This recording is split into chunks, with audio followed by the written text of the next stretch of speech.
Assalamualaikum warahmatullahi wabarakatuh. Perkenalkan, saya Febi Febriani dengan NIM 20231055.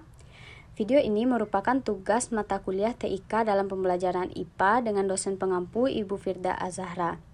Pada video kali ini, saya akan menjelaskan materi gerak benda dan makhluk hidup di lingkungan sekitar dengan KD 3.1 itu menganalisis gerak pada makhluk hidup, sistem gerak pada manusia, dan upaya menjaga sistem gerak.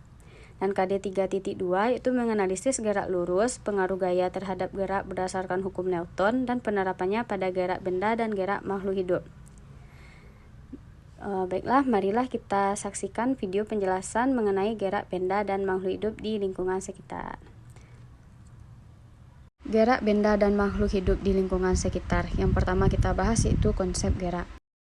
Nah, tahukah kamu bagaimana suatu benda dikatakan bergerak? Benda dapat dikatakan bergerak apabila mengalami perubahan posisi dari suatu titik acuan.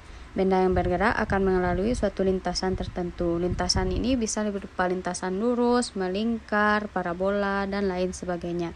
Dalam konsep gerak, kita membahas yang pertama yaitu gerak lurus, kemudian gaya, dan yang ketiga hukum Newton. Hukum Newton terbagi menjadi tiga. Yang pertama yaitu hukum 1 Newton. Hukum 1 Newton menyatakan sifat inersial benda bahwa benda yang tidak mengalami resultan gaya atau sigma F sama dengan 0 akan tetap diam atau bergerak lurus beraturan.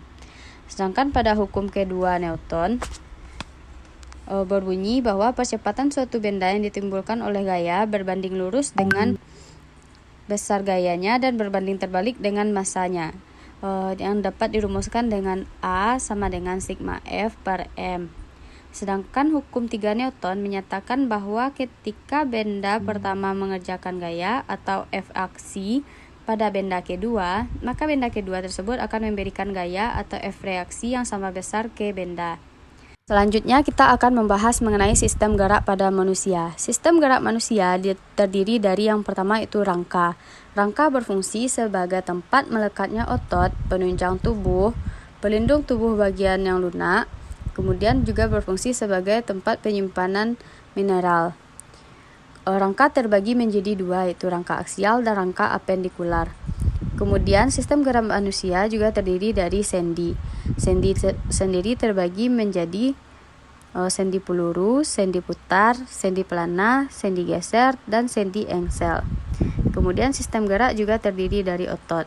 Otot pada tubuh manusia yaitu ada 3. Yang pertama otot rangka, kedua otot polos, dan yang ketiga otot jantung. Sistem gerak manusia, kita mengetahui adanya gangguan dan kelainan sistem gerak seperti riketsia yang disebabkan oleh kekurangan vitamin D, osteoporosis atau pengapuran tulang, patah tulang atau fraktura. Supaya tidak terjadi gangguan dan kelainan tersebut, kita harus memiliki upaya menjaga kesehatan sistem gerak, yaitu dengan cara mengkonsumsi makanan yang tinggi kalsium. Kemudian sistem gerak pada tumbuhan. Sistem gerak pada tumbuhan dikelompokkan menjadi 3, yaitu gerak endonom, gerak higroskopis, dan gerak eksionom. Selanjutnya yaitu sistem gerak pada hewan. Sistem gerak pada hewan terbagi menjadi 3, yaitu sistem gerak hewan di air, sistem gerak hewan di udara, dan sistem gerak hewan di darat. Baiklah, sekian video pembelajaran mengenai gerak benda dan makhluk hidup di lingkungan sekitar. Terima kasih sudah menonton. Assalamualaikum warahmatullahi wabarakatuh.